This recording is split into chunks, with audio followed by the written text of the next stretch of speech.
एक बार एक बड़े पेड़ के नीचे एक बिल में एक जहरीला सांप रहता था। यह पेड़ एक गांव के पास एक खेत के कोने में खड़ा था। कोबरा ने थोड़ी सी उत्तेजना पर लोगों पर हमला कर दिया और सांप के काटने से कई लोगों की मौत हो गई। कोबरा के डर से लोग पेड़ के पास आने से कतरा रहे थे। एक दिन एक साधु गांव से गुजर रहा था और उसने इस खूबसूरत पेड़ को देखा और आगे बढ़ने से पहले इसकी छाया के नीचे ध्यान करने का फैसला किया। कुछ लड़के जो अपनी गायों को घर वापस ले जा रहे थे, उन्होंने साधु को देखा और उसे कोबरा के बारे में चेतावनी दी।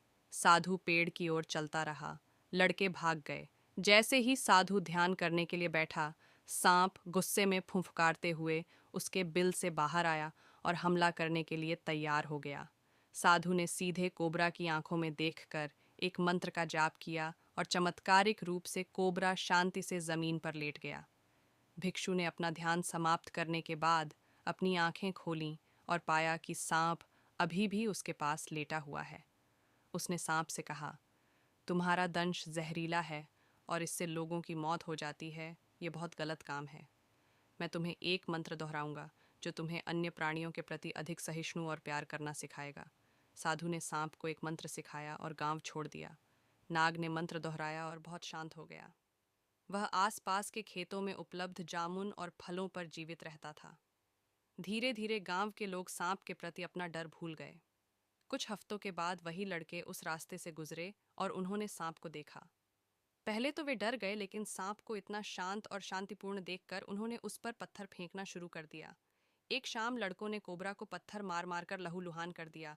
जब एक लड़के ने कोबरा ने उसकी पूंछ पकड़कर उसे गोल गोल घुमाना शुरू कर दिया और उसे छोड़ दिया। कोबरा एक विशाल चट्टान पर दुर्घटनाग्रस्त हो गया। लड़कों ने तालियां बजाईं और हंसे और उसे मरने के लिए छोड़ दिया।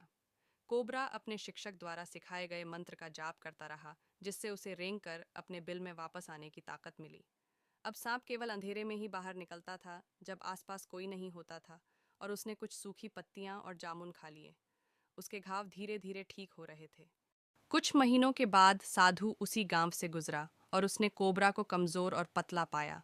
उसने कोबरा से उसके सिर पर लगे घाव के बारे में पूछा। कोबरा ने उत्तर दिया, कुछ बच्चों ने मुझे खेल खेल में घुमाया और मेरा सिर एक चट्टान से टकरा गया। मैं लगभग मर गया। उन्हें कैसे पता चलेगा कि मैं बदल गया हूँ? ये उनकी गलती नहीं है। नाग की बात सुनकर साधु बहुत प्रभावित हुआ। साधु ने कहा, हाँ, मैंने तुमसे कहा था कि काटो मत, लेकिन मैंने तुमसे यह नहीं कहा था कि फुफकार मत मारो। कोबरा को अपने गुरु की बात सच समझ आ गई।